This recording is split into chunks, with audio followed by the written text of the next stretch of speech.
The resemblance was impossible to ignore. Anyone with working eyes could see it. The same sharp jawline, the identical slope of the nose, those peculiar gray-green eyes that seemed to shift color depending on the light. Even the way they held their shoulders slightly drawn back with an air of unconscious pride was unnervingly similar. But one young man wore silk cravats and rode thoroughbred horses across the manicured lawns of Bellerev Plantation. The other wore coarse cotton and worked those same fields from sunrise until his hands bled. In the suffocating social hierarchy of Tidewater, Virginia, 1854, such similarities were not merely noticed. They were dangerous. They whispered of secrets that polite society refused to acknowledge in daylight, though everyone gossiped about them behind closed doors and raised fans. And when a traveling photographer's camera captured both faces in a single frame, entirely by accident, it set in motion a cascade of events that would destroy one of Virginia's most prominent families and expose truths that some would kill to keep buried. This is not a story about justice or redemption. It is a story about what happens when a single image forces people to confront a reality they have spent years pretending doesn't exist. It is about the terrifying power of undeniable visual evidence in a world built on carefully maintained lies. And it begins, as so many tragedies do, with something as simple and permanent as a photograph. Bellerev stood like a monument to old Virginia wealth, its white columns gleaming in the harsh summer sun of 1854. The plantation stretched across nearly 800 acres of prime tobacco land along the James River, a kingdom unto itself, where Alastair Dandridge ruled with the absolute authority afforded to men of his station. The main house, built by his grandfather in 1798, featured 16 rooms filled with imported furniture from London and Paris, crystal chandeliers that had once hung in a French chateau, and enough silver to fill 3 locked cabinets. But the true measure of Alastair's wealth wasn't found in chandeliers or silverware. It was found in the 63 human beings he owned, each one recorded in a leather-bound ledger with their estimated value written next to their names in neat, unfeeling script. Alastair Dandridge was 47 years old that summer, a tall man with thinning brown hair that he combed meticulously each morning to disguise the expanding bald spot at his crown. He had a broad face, florid from too much whiskey and too many heavy dinners, and those distinctive gray-green eyes that everyone in 4 counties recognized as a Dandridge trait. His father had them. His grandfather had them. They appeared in oil paintings hanging throughout the house, watching from gilded frames with expressions of stern judgment. He had married Evelyn Fairfax 23 years earlier, a union that pleased both families immensely.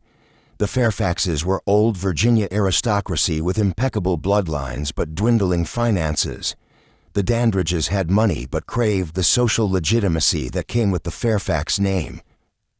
It was a transaction really, dressed up in white lace and orange blossoms. Evelyn was 17 at the wedding, terrified and obedient. Alastair was 24 and already calculating how her connections would expand his influence. Their son Thomas arrived 11 months later, a squalling, red-faced infant who grew into a handsome young man with his father's distinctive features and his mother's refined manners. By 1854, Thomas was 22 years old, recently returned from 3 years at the University of Virginia, where he had studied law with adequate, if unspectacular, results. He had his father's height and those unmistakable gray-green eyes.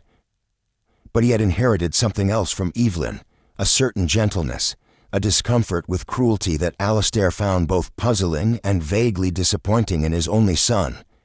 Thomas had grown up at Bellerev, surrounded by the casual brutality of plantation life, but unlike his father, he had never quite developed the ability to see enslaved people as property rather than human beings. He hid this weakness well, understanding instinctively that to voice such thoughts would mark him as dangerously radical. But the discomfort was always there, a constant low-grade nausea that he had learned to suppress. The Dandridge household also included Alastair's unmarried sister, Catherine, a sharp-tongued woman of 45 who had never quite forgiven the world for failing to provide her with a suitable husband. She lived in the East Wing, spending her days embroidering pillowcases with increasingly elaborate patterns and making cutting remarks about everyone's behavior. Catherine noticed everything, forgot nothing, and wielded gossip like a weapon. This was the family structure at Bellerev in the summer of 1854. Respectable, established, outwardly perfect. And then there was Samuel. Samuel had been born in the slave quarters of Bellerev on a cold March night in 1832, the same year Thomas was born in the main house. His mother was Ara, a house servant who had worked in the Dandridge household since she was 13 years old. Ara was considered one of the privileged enslaved people at Bellerev. She worked indoors, wore relatively clean clothing, and was rarely subjected to the back-breaking field labor that destroyed so many bodies before their time. She was also beautiful, with smooth, dark skin, expressive eyes, and a quiet dignity that she maintained despite her circumstances. By the time she was 20 years old, Alastair Dandridge had noticed her, and in a world where enslaved women had no legal right to refuse their owners anything, what Alastair noticed he took. No one spoke of it openly. Of course, such things were never discussed in polite company, but the other enslaved people at Bellerev knew. The house servants whispered about it when Evelyn was out of earshot. And when Ara's belly began to swell in the late summer of 1831, everyone understood what had happened, even if no one would say it aloud.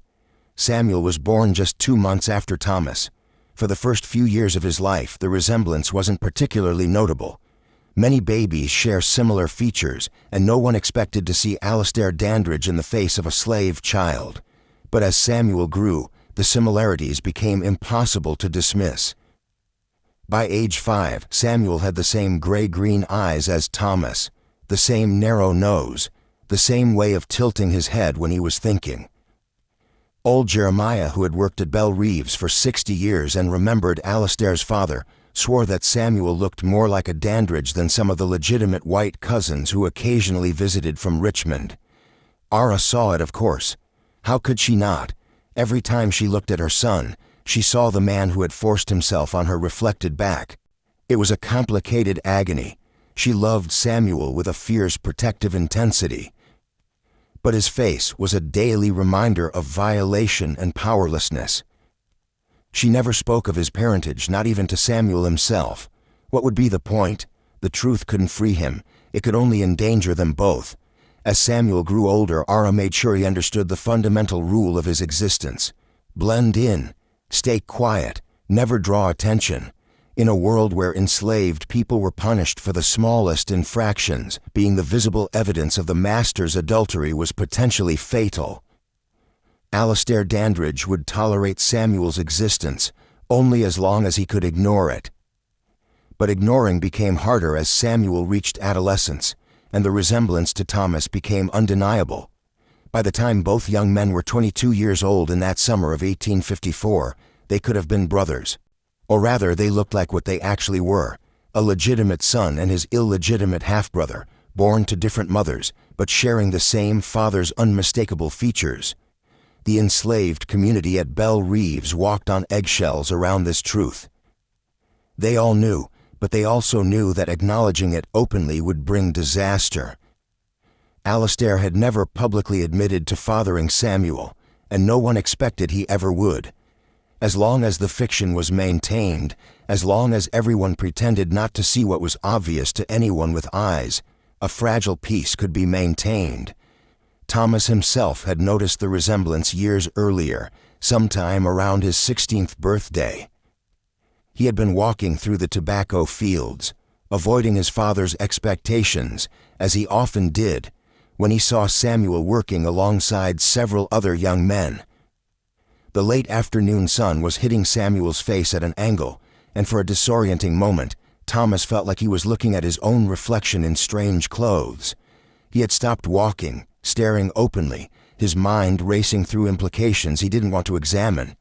Samuel had noticed his attention and immediately looked down, his shoulders tensing with fear. That reaction, the immediate assumption that a white man's attention meant danger, had shaken Thomas more than the resemblance itself. He had never confronted his father about it. What would he even say? The accusation seemed too enormous, too devastating, and part of Thomas didn't want confirmation because confirmation would force him to reconcile the father he knew, stern but respectable, a pillar of the community, with the kind of man who would rape an enslaved woman and then enslave his own child.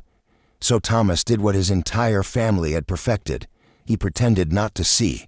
He avoided looking at Samuel directly. When they inevitably crossed paths, he looked through him rather than at him, as though Samuel were a piece of furniture rather than a person. This was the precarious situation at Bellereve's in July of 1854, when Silas Croft arrived at the front gate with his traveling photography equipment. Silas Croft was a man who lived out of a converted wagon that smelled perpetually of chemicals, silver nitrate, bromine, and the acrid tang of mercury vapor. He was 36 years old, originally from Baltimore, with thinning sandy hair and wire-rimmed spectacles that gave him a scholarly appearance. He had learned the daguerreotype process in 1850 and had spent the last 4 years traveling through the South, offering wealthy plantation owners the opportunity to capture their likenesses and their properties in permanent images. Photography was still relatively new and exotic in 1854, barely 15 years old as a commercial enterprise. The daguerreotype process, which created images on silvered copper plates, was complex, time-consuming, and expensive. Only the wealthy could afford it, which made plantation owners ideal customers. They wanted portraits of their families, images of their grand houses, visual proof of their wealth and status that could be preserved for future generations. Silas had photographed dozens of plantations across Virginia, Maryland, and North Carolina. He had captured stern patriarchs sitting rigidly for the lengthy exposures, delicate wives arranged in their finest silk gowns, children frozen in poses of idealized innocence. He had also photographed the plantations themselves, the grand houses, the manicured gardens, the fields stretching to the horizon.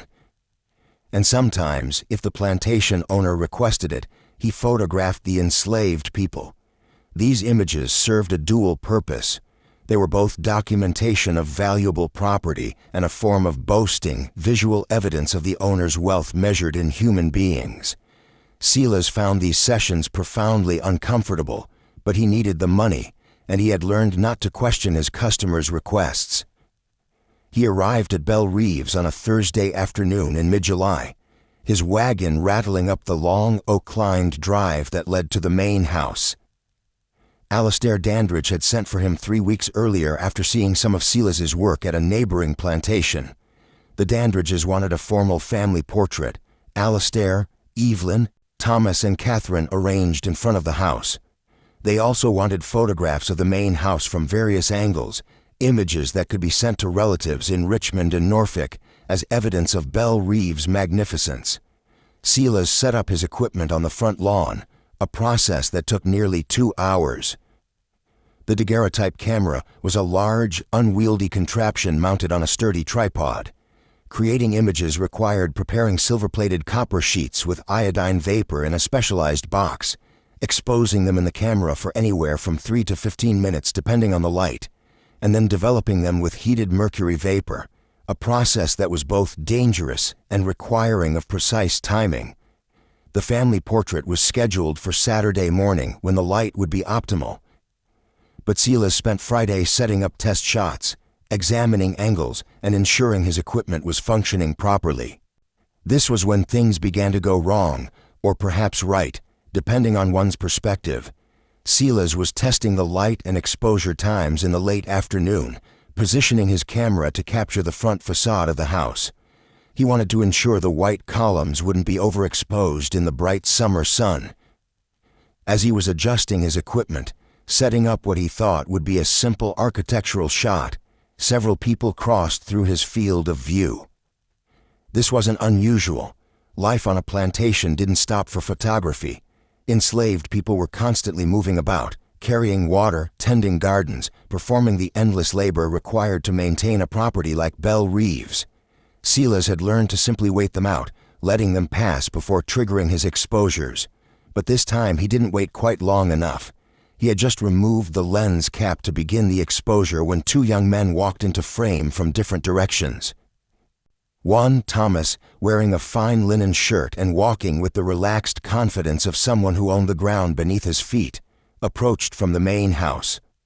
The other, Samuel, carrying a basket of kindling and moving with the careful anonymity of someone trying not to be noticed, came from the direction of the dependencies. They crossed paths perhaps 15 feet from each other, neither looking at the other, both visible in the frame for perhaps 20 seconds before continuing in their respective directions. It wasn't enough time for a clear portrait. The daguerreotype process required absolute stillness to avoid blurring, but it was enough to capture their general forms, their profiles, their silhouettes against the White House. Silas didn't think much of it at the time. It was just a test exposure not intended for delivery to the customer. He would develop it that evening to check his chemical mixtures and exposure times, then discard it before creating the real photographs the next day. That evening, in his wagon lit by lanterns and smelling of chemicals, Silas developed the test plate. When the image emerged from the mercury vapor, he nearly dropped it. There, captured on the silvered surface, were two young men in profile. The quality wasn't perfect. There was some motion blur, some loss of detail. But what was perfectly undeniably clear was that they had the same face, the same profile, the same bearing, the same distinctive features that marked them as kin. One was dressed in fine clothes, the other in rough cotton. One was white, the other was black, but they had the same face. Silas stared at the image for a long time, his hands trembling slightly. He had been photographing southern plantations for 4 years. He was not naive about what happened on these estates, about the unspoken rules and hidden realities. He had heard the whispered jokes among white men about plantation children and night visits, but he had never seen the evidence presented so starkly, so undeniably as in this single image. The resemblance was impossible to explain away. This wasn't a vague similarity or a coincidental shared feature. This was clear visual proof of blood relation captured permanently in silver and copper. Silas understood immediately that the daguerreotype in his hands was dangerous. If the Dandridge family saw it, there would be hell to pay, probably literally for the enslaved young man and his mother. If word got out, if this image circulated, it would destroy the Dandridge family's reputation. His first instinct was to destroy it immediately, smash the plate, melt it down, pretend it had never existed. But Silas didn't destroy it. Instead, he wrapped it carefully in cloth and tucked it into the bottom of his equipment chest. He told himself he would get rid of it later after he left Bellerev. He told himself he was just being cautious, keeping it hidden until he was safely away from the plantation. The truth was more complicated. Some part of Silas, the part that had grown increasingly disgusted with what he witnessed on his travels, the part that hated being complicit in documenting the wealth built on human suffering, wanted to keep the evidence, wanted proof to exist that the system was built on hypocrisy and lies. He didn't know what he would do with the image, but he couldn't quite bring himself to destroy it. The next morning, Silas created the formal family portrait that Alastair Dandridge had commissioned. The whole family arranged themselves on the front portico. Alastair in the center looking stern and important, Evelyn beside him in a gown of dove-gray silk with her hands folded delicately in her lap, Thomas standing behind his father's right shoulder in his finest suit, and Catherine positioned at the end with an expression that suggested she smelled something unpleasant. The exposure took nearly 12 minutes. Everyone had to remain absolutely still, which was torture in the July heat. Evelyn's left eyelid developed a twitch around minute 8. Catherine's expression evolved from annoyed to actively hostile, but when the image was finally developed that afternoon, it was perfect, a flawless record of Southern respectability and familial harmony. Alastair was so pleased with the results that he ordered 5 additional copies to be made and commissioned 3 more photographs. One of just himself for his study, one of Thomas for Evelyn's parlor, and a grand landscape shot of the entire plantation taken from the highest point on the property. Silas spent the next 4 days at Bellerev creating these additional images. He was treated well, given a room in the house rather than sleeping in his wagon, fed meals in the formal dining room, paid handsomely for his work. Alastair Dandridge was the kind of client any traveling professional would value. But the entire time, Silas was aware of the hidden daguerreotype at the bottom of his equipment chest, and he was aware of Samuel's presence, moving through the edges of daily life like a ghost, carefully avoiding any situation where he might be noticed by the white family he unknowingly resembled. On his final evening at Bellerev, Silas saw something that would haunt him for years. He was packing his equipment in the fading twilight when he noticed Thomas standing alone on the second-floor balcony, staring out over the tobacco fields. And in the fields, barely visible in the dimming light, Samuel was working late, using the last of the daylight to finish some task. From Silas's angle, he could see both of them in profile against the sunset. The legitimate sun above, the enslaved sun below. Same face, different worlds. Thomas must have seen Samuel, too. Must have noticed the parallel because Silas saw him grip the balcony railing so hard his knuckles went white. Then Thomas turned abruptly and disappeared back into the house. Silas packed the last of his equipment and left Bellerev the next morning with payment in hand and a dangerous secret in his wagon. He told himself he would destroy the compromising daguerreotype as soon as he reached the next town. He told himself this repeatedly as he traveled through Virginia, heading north toward Maryland. But he still didn't destroy it. Silas Croft reached Petersburg, Virginia, 3 days after leaving Bellerev. He had picked up 2 more commissions along the way. A merchant family's portrait in a small town whose name he immediately forgot, and a daguerreotype of a deceased infant, one of those heartbreaking post-mortem photographs that were common in an era when childhood mortality was devastatingly high. Petersburg was a bustling town where Silas had established connections with several local businesses. One of his regular contacts was a printer named Douglas Webb, who specialized in creating copies of daguerreotypes. Webb had developed a reliable process for producing multiple paper prints from daguerreotype originals, which was valuable for customers who wanted to share images with distant relatives. Silas needed Webb to produce the additional copies that Alastair Dandridge had commissioned. He brought his plates to Webb's shop on a Tuesday afternoon, including the formal family portrait and the landscape shots. What happened next was either a genuine accident or the universe's way of ensuring that secrets don't stay buried. Years later, Silas would never be certain which. As Silas was unpacking his plates in Webb's workshop, showing him which images needed to be reproduced, one of the wrapped daguerreotypes slipped from his equipment case and fell to the floor.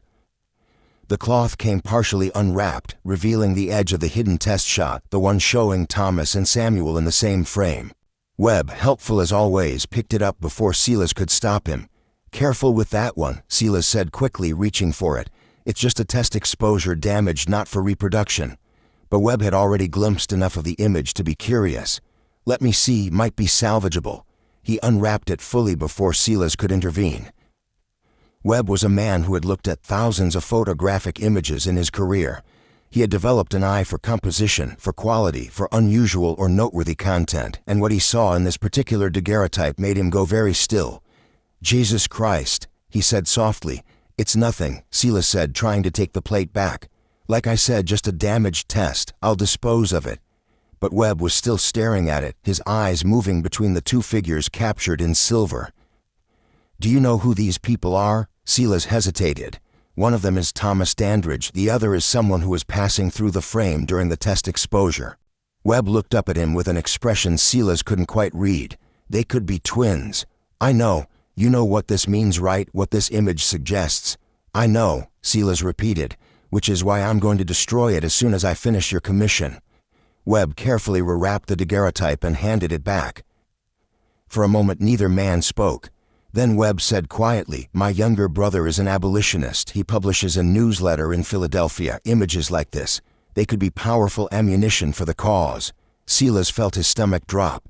"No, absolutely not. I'm a professional photographer. I can't be involved in anything political. It would destroy my business. No one in the South would ever hire me again." "I'm not suggesting you be involved," Webb said. "I'm just saying if a copy of that image somehow found its way to Philadelphia, if it got published with a description of what it depicts, It would force people to confront what actually happens on these plantations.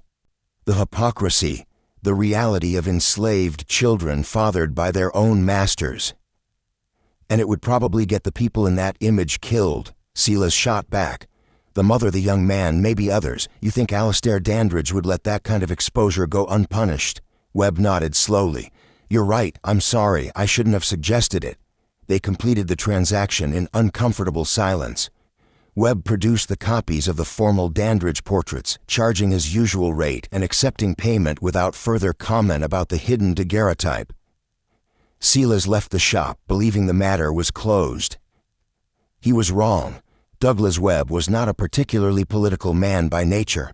He ran a printing business, attended church on Sundays, and generally avoided controversy. But his younger brother, Marcus Webb, was a different sort entirely. Marcus had left Petersburg 8 years earlier to attend seminary in Philadelphia. While there, he had fallen in with the passionate abolitionists who made Pennsylvania a center of anti-slavery activism. He had abandoned his plans for ministry and instead thrown himself into the movement, writing inflammatory articles, organizing speaking events, and publishing a monthly newsletter called the Liberty Standard that called for the immediate and complete abolition of slavery. Douglas didn't share his brother's fervor. He found Marcus exhausting and self-righteous, but he loved him and stayed in touch through regular letters.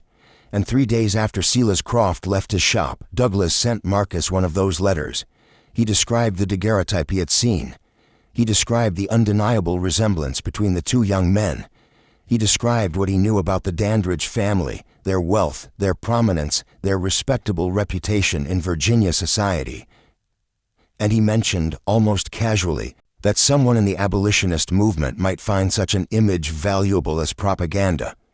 Douglas told himself he was just sharing an interesting story with his brother. He wasn't actually suggesting Marcus do anything with the information. He was just mentioning it. Marcus Webb received the letter in late August.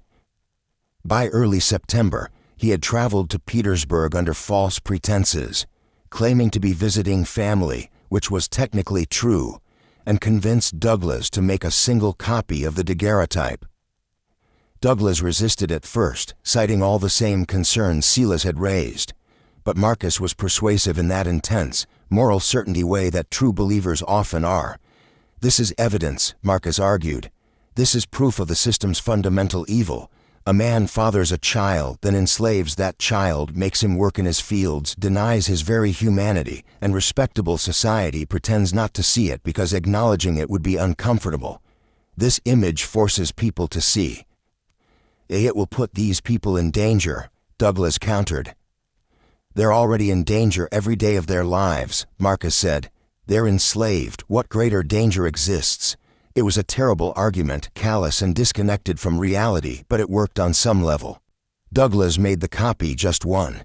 He told himself he was doing it for the cause, but really he was doing it because Marcus wouldn't stop pestering him until he did. Marcus took the copy back to Philadelphia. He showed it to other abolitionists, and in October of 1854, the Liberty Standard published a full-page article titled "The Sons of the South." A daguerreotype exposes slavery's hidden shame. The article included a reproduced image, not a perfect copy of the original daguerreotype, but close enough to show the two young men and their undeniable resemblance. It included a detailed description of Belle Reeves, Alastair Dandridge, and the circumstances under which the photograph was taken. It included inflammatory rhetoric about the moral bankruptcy of a system that allowed fathers to enslave their own children. The Liberty Standard had a circulation of about 800 copies, mostly in Pennsylvania, New York, and Massachusetts. It was read primarily by people who already opposed slavery, people who nodded along and felt their existing beliefs confirmed, but 800 copies can travel far. They get passed around, discussed, excerpted in other publications. They find their way into unexpected hands. By November, a copy had reached Richmond. By December, someone in Norfolk had seen it and recognized the Dandridge name. And by January of 1855, whispered rumors were circulating through Tidewater, Virginia's social circles, asking uncomfortable questions about the family at Bellerev. The first person to bring the rumors directly to the Dandridge family was Catherine, Alastair's unmarried sister. She had heard about it at a church social in early January from Beatrice Caldwell, a distant cousin who lived in Norfolk and who had a particular talent for delivering devastating information with a smile.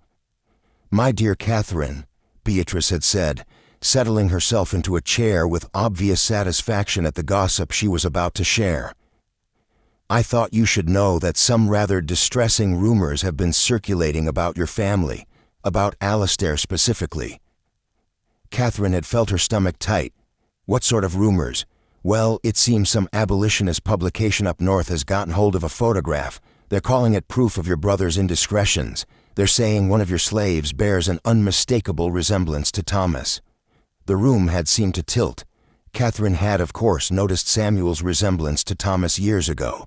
She wasn't blind, but noticing was different from having it acknowledged, discussed, publicized. "That's absurd," she had said automatically, her voice sharp. "Abolitionist propaganda. They'll say anything to make our way of life look barbarous." Of course," Beatrice had agreed in a tone that made clear she believed no such thing. "But you know how people talk, even if it's all lies, the scandal of having such accusations published. Well, it's bound to affect the family's standing." Catherine had left the social immediately, claiming a headache, and returned to Bellerev in a state of cold fury. She found Alastair in his study that evening and closed the door behind her.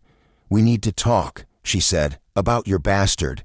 The confrontation that followed was one of the ugliest in Dandridge family history. Alastair tried to deny everything at first, claiming the rumors were fabricated, that abolitionists were trying to destroy respectable Southern families with lies and doctored photographs. But Catherine wasn't having it. "I have eyes, Alastair. I've seen Samuel. Everyone has seen him. He looks exactly like Thomas, exactly like our father, like our grandfather. He has the Dandridge eyes.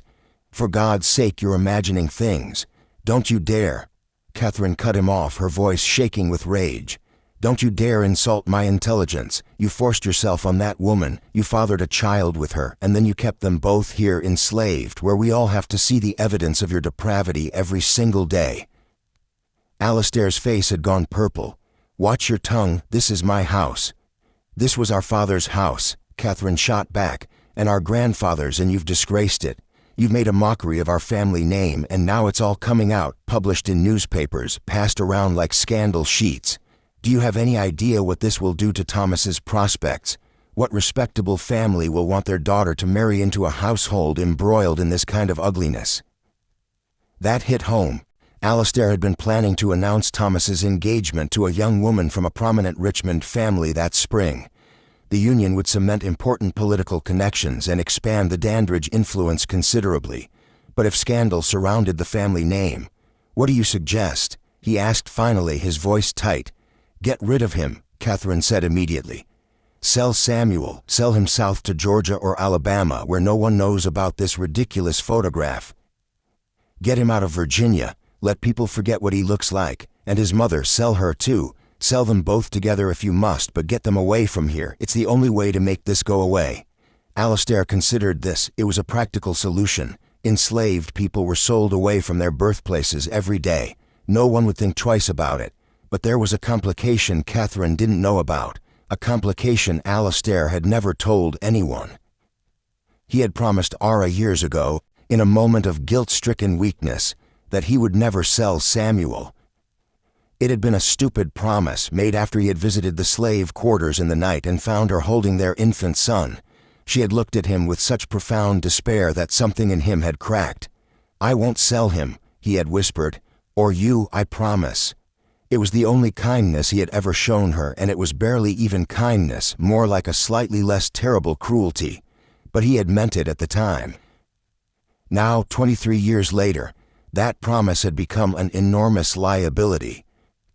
"I'll think about it," he told Catherine. She looked at him with disgust. "You're still protecting her, aren't you? After everything, after the shame this has brought on us, you're still protecting your Negro." "Get out," Alastair said quietly. Catherine left, slamming the door hard enough to rattle the paintings on the walls. Evelyn Dandridge had not been present for this conversation, but she heard about it anyway. The enslaved house servants heard everything that happened in the main house. They were invisible to white people in the way furniture was invisible, present, but not considered capable of judgment or memory, and the house servants talked among themselves. By the next morning, Evelyn knew that Catherine had confronted Alastair. She knew what the rumors were claiming. She knew that a photograph existed somewhere that provided visual evidence of what she had suspected, but never acknowledged for over 20 years. Evelyn was 52 years old that winter. She had been married to Alastair for 23 years. She had spent those years managing his household, raising his son, entertaining his guests, and maintaining the flawless facade of respectability that her social position demanded. And she had spent all those years pretending not to know that her husband had raped an enslaved woman and fathered a child who worked in their fields. She had seen Samuel, of course, had noticed the resemblance, but she had perfected the art of not seeing, of looking past uncomfortable truths, of maintaining plausible deniability. It was a skill that many Southern white women of her class had mastered, the ability to know and not know simultaneously, to live with betrayal by simply refusing to acknowledge it existed. But a photograph changed everything. Visual evidence couldn't be ignored the same way whispered suspicions could, and knowing that strangers in Philadelphia and Norfolk and Richmond were looking at that image, seeing what it revealed, discussing her humiliation, that was intolerable. Evelyn had not confronted Alastair about his affairs in more than 15 years. She had learned early in their marriage that such confrontations accomplished nothing except making her seem hysterical and shrewish. Southern manhood gave Alastair the right to do whatever he wanted with enslaved women, and Southern womanhood gave Evelyn the responsibility to pretend it wasn't happening. But the rules changed when the affair became public, when it threatened their family's social position, when it affected Thomas. She found Alastair in his study 2 days after Catherine's confrontation. "We need to discuss our son's future," she said, her voice calm and controlled in that way that signaled barely suppressed fury. Alastair looked up from his papers wearily. "What about it?" "The Birmingham family has withdrawn their daughter from consideration as a bride for Thomas." The color drained from Alastair's face. The Birminghams were the Richmond family he had been negotiating with for months. The planned marriage was supposed to be announced at a major social event in March. "Why?" he asked, though he already knew. "They cited concerns about family reputation," Evelyn said. "They didn't specify further, but I'm certain you can guess the nature of their concerns." Alastair said nothing. "This is going to destroy him," Evelyn continued. "Our son, the legitimate son you actually claim, his prospects, his future, his standing in society, all of it will be tainted by this scandal. Because you couldn't control your base appetites, because you had to force yourself on a woman who couldn't refuse you." "Evelyn, I'm not finished," she cut him off. "For 23 years I have maintained this household. I have managed your home, raised your son, entertained your associates, and presented a perfect face to society. I have done everything expected of me, and you have repaid me with humiliation." It was decades ago, and yet the evidence still walks around our property every day, Evelyn said coldly. "The evidence is 22 years old and has your face. How exactly am I supposed to pretend that doesn't exist when there's a photograph of it being passed around abolitionist circles?" Alastair stood up, frustrated. "What do you want me to do? I can't unmake the past." "You can deal with the present," Evelyn said. "Catherine is right. They need to be sold, both of them, immediately. Sold south where no one will connect them to this family. It's the only way to minimize the damage." "I can't," Alastair said quietly. Evelyn stared at him. "What do you mean you can't? I promised her I wouldn't sell them." The silence that followed was terrible. Evelyn's face went through several expressions, disbelief, rage, something that might have been profound hurt before settling into a mask of frozen contempt. "You promised her," she repeated. "You made a promise to your slave woman." "Evelyn, you've broken every promise you made to me," she said, her voice shaking slightly. "But the promise you made to the woman you raped, that one you intend to keep, that's where your honor lies. It's not that simple." "Get out of my sight," Evelyn said. "I don't want to look at you." Alastair left his own study because it was easier than continuing the conversation. Thomas learned about the photograph and the scandal from a friend in Richmond who sent him a discreet letter in mid-January. The letter included a clipped excerpt from the Liberty Standard article, though not the actual image itself. Thomas read it alone in his room, his hands trembling, seeing the truth laid out in print. The legitimate heir and the enslaved son, captured together by accident, reveal the hidden reality of plantation life, made it impossible to maintain his carefully constructed denial. He had known on some level for years, but knowing privately and having it published for strangers to read were entirely different experiences. The letter from his friend ended with sympathetic but pointed advice. "You may want to distance yourself from Bellerev for a while until this all settles down. Perhaps extended travel would be beneficial." Thomas understood what that meant. His friend was suggesting he flee, essentially run away to Europe or up north and wait for the scandal to fade. Abandon his family to deal with the consequences alone. He couldn't do that. Whatever his father's sins, and they were enormous, Thomas couldn't just disappear. But he also couldn't stay at Bellerev and pretend everything was normal. Not anymore. Not with the truth hovering over everything like a dark cloud. That evening, Thomas did something he had never done before.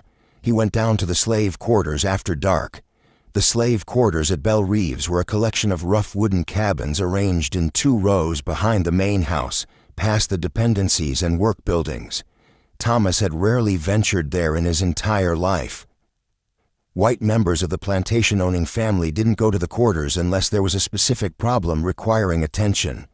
But Thomas walked there deliberately that night, his heart pounding, not entirely sure what he was doing or why. He found the cabin. He knew which one it was because he had asked one of the house servants years ago in a moment of curiosity he had never acted on. It was one of the slightly better cabins, with actual glass in the window and a door that closed properly. Small privileges granted to house servants. He knocked quietly. After a long moment the door opened. Ara stood there, 43 years old, still beautiful despite years of labor and fear. When she saw Thomas, her expression went carefully blank. "Master Thomas," she said quietly, "is something wrong?" Everything about her posture was guarded, protective. Thomas realized with a sick feeling that she was afraid of him. Of course she was. A white man coming to a slave cabin at night never meant anything good. "I need to talk to Samuel," Thomas said. "Is he here?" "He's done nothing wrong," Ara said immediately, defensively. "I know I'm not here to, I just need to talk to him." Ara hesitated, then stepped aside. The cabin's interior was small and spare, a few pieces of simple furniture, a hearth, 2 narrow beds. Samuel was sitting at a rough table, mending a shirt by candlelight. When he saw Thomas, he stood immediately, his expression weary. The resemblance was even more striking in the small cabin's candlelight. Thomas felt dizzy looking at him. "Leave us," Thomas said to Ara. "No," Ara said firmly. "If you want to speak to my son, you'll do it with me present." Thomas was so surprised by her defiance. Slaves didn't refuse direct orders from white family members that he simply nodded. "All right."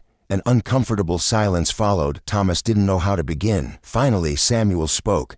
"We heard about the photograph." His voice was quiet but steady. "You did." "News travels even to people like us." Thomas flinched at the phrasing. "People like us," the acknowledged difference. "I'm sorry," Thomas said. The words felt inadequate but necessary. "I'm sorry you're in danger because of something that's not your fault." Samuel's expression didn't change. "We've always been in danger, that's what it means to be property." "You're my brother," Thomas said, suddenly surprising himself. "You're my half-brother, you know it, I know it, everyone knows it." "Does your father know it?" Samuel asked. Thomas didn't know how to answer that. Ara spoke up, her voice hard. "Your father knows exactly what he did, and he's known for 22 years what the consequences were. He chose to keep us here anyway, chose to watch Samuel grow up enslaved, chose to let you grow up in privilege while your brother worked in the fields. That wasn't ignorance, that was choice." "I know," Thomas said quietly. "I know, and I don't know how to fix it. I don't know how to make any of this right." "You can't," Samuel said simply. "What's done is done." "My father's considering selling you," Thomas said. "Both of you, sending you south to make the scandal go away." He saw terror flash across both their faces before they controlled it. Being sold south was one of the most feared fates for enslaved people in Virginia. It meant separation from everyone you knew. Harsher working conditions, higher mortality rates. It meant disappearing. "Can you stop him?" Ara asked. "I don't know," Thomas admitted. I don't have any real authority here, I'm just his son. You're his legitimate son, Samuel corrected. That counts for something. They talked for nearly an hour in that cabin, a bizarre and unprecedented conversation among three people whose lives had been shaped by the same man in completely different ways. Thomas learned things about Samuel's life that shamed him. The casual cruelties, the constant fear, the way every day required a careful performance of subservience just to survive. When Thomas finally left, he had no solutions, but he had something he hadn't had before. A direct connection to the human being at the center of this scandal, a brother he had spent 22 years pretending not to see, and he had a growing conviction that what was happening at Bellerev was profoundly, irredeemably wrong. February 1855 brought an unexpected visitor to Bellerev. Beatrice Caldwell, the distant cousin from Norfolk who had first brought the rumors to Catherine's attention. Beatrice arrived unannounced on a Tuesday morning, her carriage rolling up the Oakline Drive with an air of purpose that immediately set everyone on edge. She was a woman in her early 50s, wealthy in her own right from her late husband's shipping business, and possessed of that particular brand of social power that comes from knowing everyone's secrets and having no compunction about weaponizing them. Evelyn received her in the formal parlor with all the grace her position demanded, though she would have preferred to turn Beatrice away at the door. "Beatrice, what an unexpected pleasure," Evelyn said, her tone making clear it was no pleasure at all. "Darling Evelyn," Beatrice replied, settling herself into the best chair without waiting for an invitation. "I've been hearing such concerning things, and I simply had to come see how you all were managing." "We're managing perfectly well." "Are you?" "Because the talk in Norfolk hasn't died down at all. If anything, it's getting worse. People have started sending for copies of that abolitionist newspaper just to see the photograph. It's become quite the sensation." Evelyn felt her jaw tight. "People will always gossip, it means nothing." "Oh, but it does mean something, dear. It means invitations are being reconsidered. It means business relationships are being quietly ended. It means your family's name is becoming associated with scandal." Beatrice leaned forward conspiratorially. "I heard the Birminghams withdrew their daughter from consideration as Thomas's bride. Is that true?" "That's private family business." "So it is true." Beatrice looked genuinely delighted. "How devastating for you and for Thomas. The poor boy must be beside himself." "Thomas is fine." "Is he? Because I've heard he's been seen doing the most peculiar thing, visiting the slave quarters at night." "Surely that can't be true, it would be so improper." Evelyn felt cold panic flood through her. If word was spreading about Thomas visiting Samuel, it would only fuel more speculation and scandal. The optics were terrible. "I think you should leave, Beatrice." "Oh, I haven't even told you why I came yet," Beatrice said, her smile sharp. "I'm hosting a tea next month, a gathering of the most prominent families in Norfolk and the surrounding area. I would very much like the Dandridge family to attend." This was a trap, obviously, but refusing would be even worse than accepting. It would look like they were hiding, admitting guilt. "We would be delighted," Evelyn lied. "Wonderful, I'll send the formal invitation. Do bring Thomas.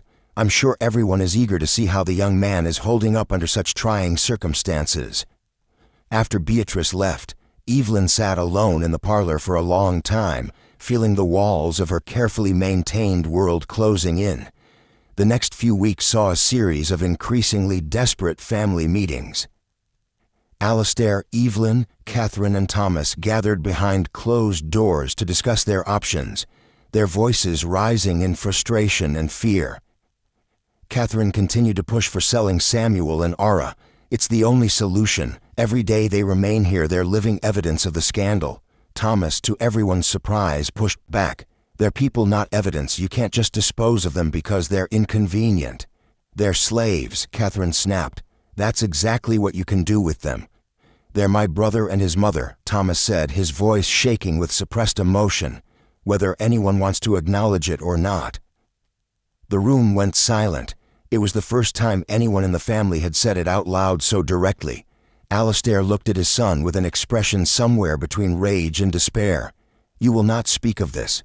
"Why not? Everyone else is speaking of it. There's a photograph circulating through the northern states showing us standing together. What exactly am I not supposed to say?"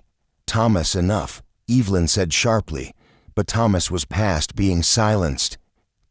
No, not enough. We've all been pretending for years, pretending we don't see it, pretending it didn't happen, but it did happen, and Samuel has paid for father's sins every day of his life while we've lived in comfort. That's the truth, whether it's convenient or not.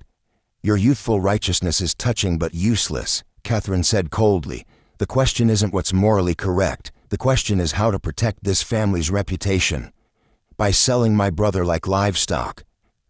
By doing what's necessary, Alistair finally spoke, his voice heavy. The decision is mine to make, and I've decided they stay. Everyone stared at him. You can't be serious, Catherine said. I made a promise years ago, and despite everything, I intend to keep it. You're going to destroy this family for a promise made to a slave woman? Catherine's voice was shrill with disbelief. This family is already destroyed, Alistair said quietly. Selling them won't fix that. It'll just add more sin to the pile. It was perhaps the closest Alistair Dandridge had ever come to acknowledging remorse, but it was too little, far too late. The tea at Beatrice Caldwell's Norfolk estate took place on the first Saturday in March. The Dandridge family arrived together in their finest carriage, dressed immaculately, presenting a united front of respectability. It was an ambush. The gathering included about 30 women from prominent Virginia families, all of whom had ostensibly come for refined conversation and delicate refreshments. But the moment the Dandridges arrived, the atmosphere shifted. Conversation stopped mid-sentence, heads turned, eyes assessed and judged. Beatrice greeted them with effusive warmth that was entirely performative. The Dandridges, how wonderful that you could join us. Please come in. Everyone is so eager to see you. The tea proceeded with all the formal rituals, pouring, stirring, delicate bites of cake, but the conversation was pointed, designed to draw blood. One woman asked Evelyn with false concern, "How are you managing, dear? All this dreadful gossip must be so trying." Another turned to Thomas and said, "I understand you've been taking a special interest in the welfare of your family's slaves. How progressive of you." The questions kept coming, each one carefully phrased to sound innocent while actually being viciously pointed. It was a masterclass in Southern passive aggression, the particular skill of destroying someone while maintaining plausible deniability about one's intentions. Then Beatrice dealt the final blow. "I have something I thought might interest everyone," she announced during a lull in conversation.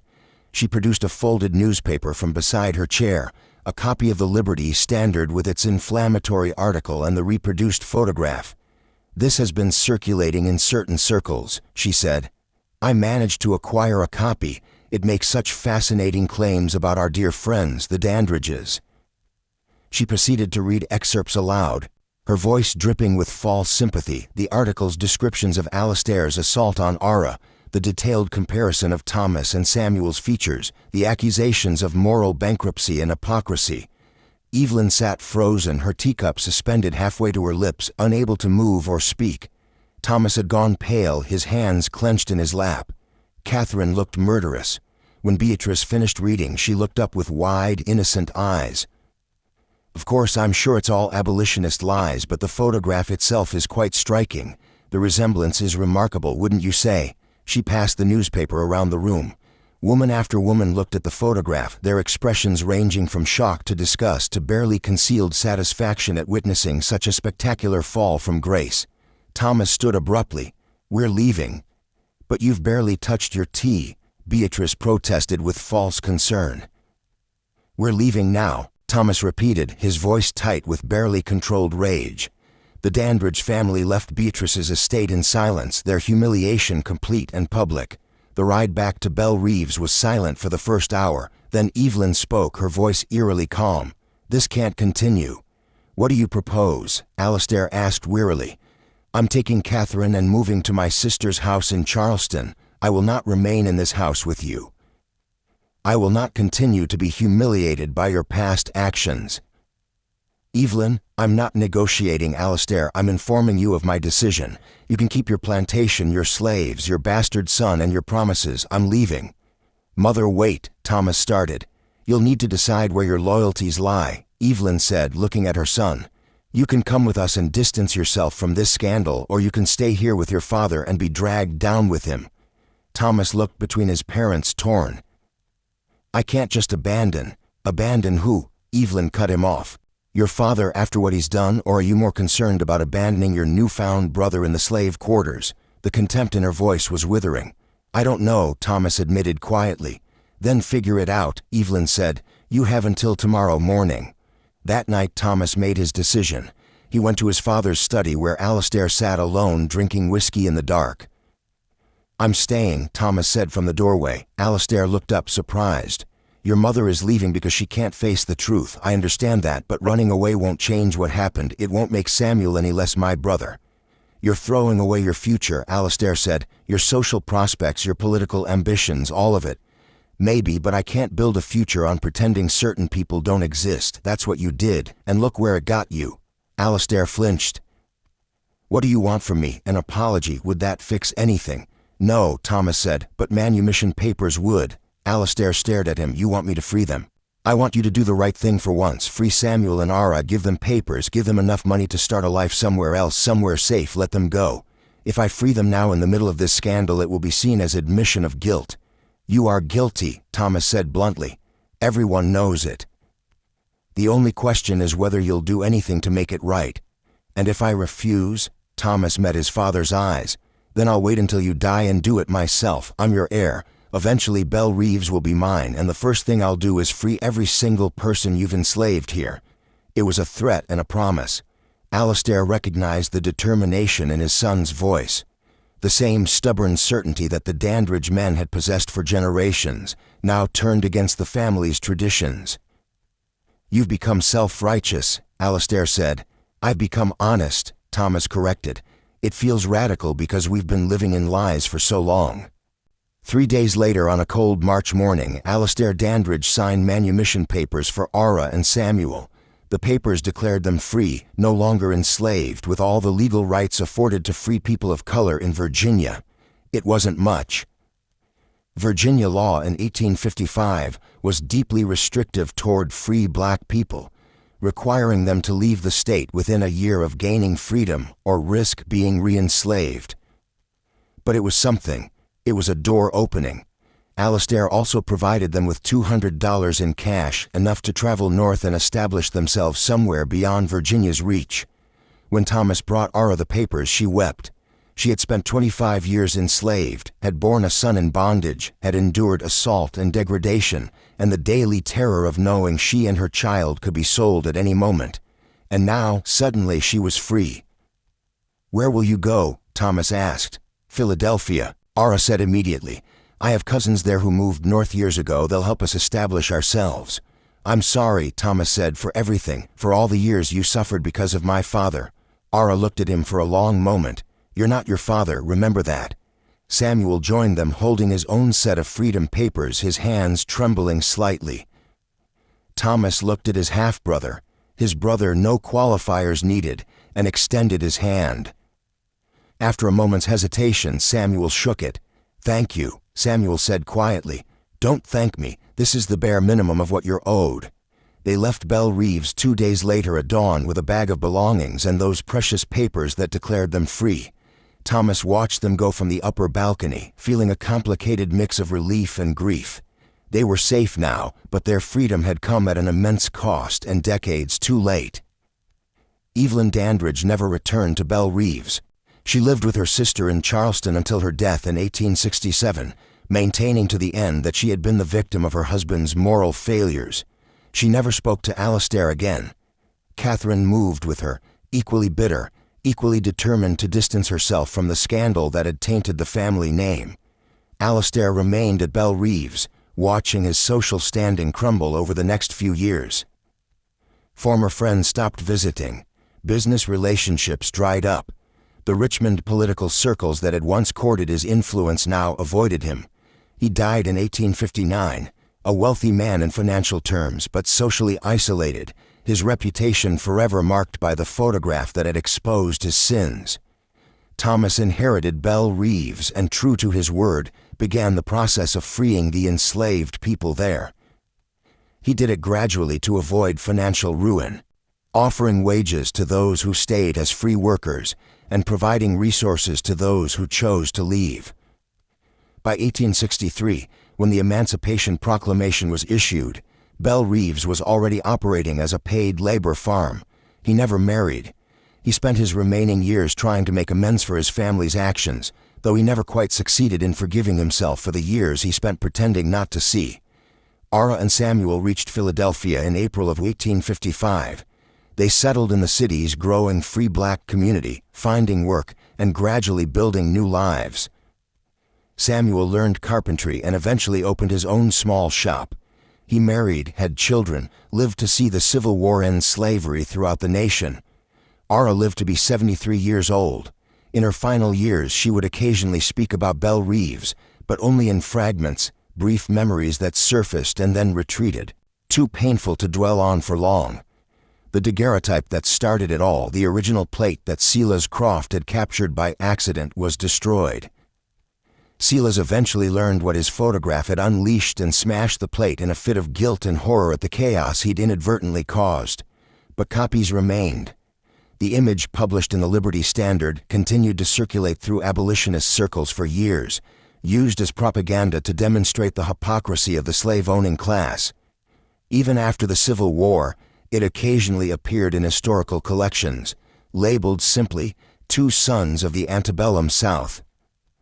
Looking at that photograph now, knowing its history, one can't help but see it as evidence of something larger than one family's scandal. It captured the fundamental lie at the heart of American slavery, the fiction that human beings could be divided into categories of free and enslaved based on race, even when their blood was the same, even when their faces reflected the same ancestry. The resemblance between Thomas and Samuel wasn't unusual. It was repeated on plantations across the South, wherever enslaved women were vulnerable to their owners' violence. What was unusual was that it got documented, captured in permanent form, impossible to deny or explain away. One photograph exposed everything, not just the Dandridge family's specific sins, but the broader truth about how the plantation system functioned, who it harmed, and what it asked everyone involved to pretend they didn't see. The image forced people to look at what they had been trained to ignore, and once seen, truly seen, it couldn't be unseen. That was the photograph's power. That was why it destroyed the family at Bellerev. That was why, more than 170 years later, its story still resonates. Because it's a reminder that some truths, once captured and exposed, cannot be buried again, no matter how desperately people try.